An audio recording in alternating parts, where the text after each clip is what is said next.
And you've said this a few times. You've said getting as close to the way God designed us to eat and diet.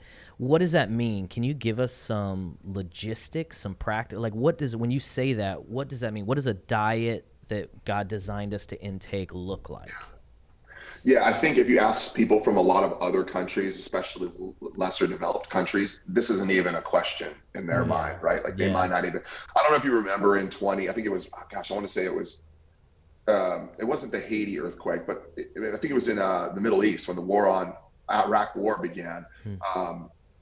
George Bush airdropped a bunch of food into Iraq to kind of support the communities that were being affected.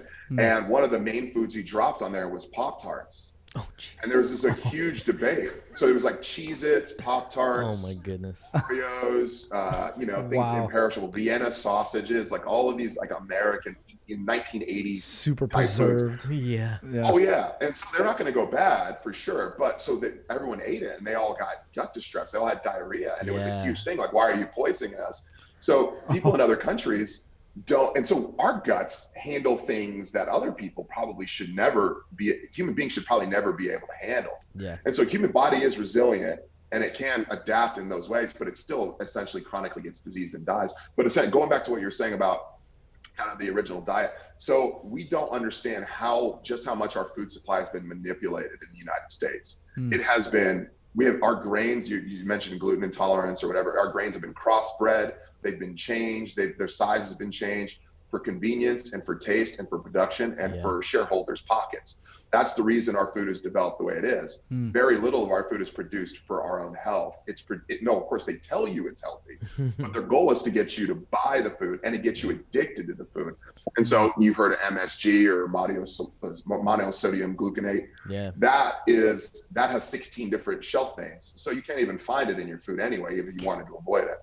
So their goal is that they would get you addicted and they would get you to buy, and they would tell you it's not as bad as it seems. And that's all they care about, right? And the reason why people do this is because, the land produces thorns and thistles.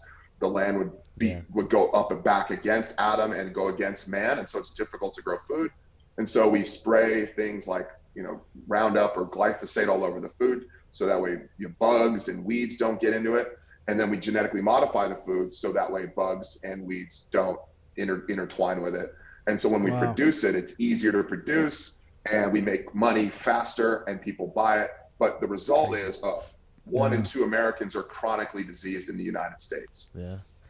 And that disease, So, I know, is directly related to a lot of what again, in the conversations we've had in the staff, I know a lot of this information has come up that it's like so much of what we fight, whether it's something like diabetes or even cancer, a lot of these things, all this has changed because of what we're putting into our bodies and how it's not, natural or designed that way.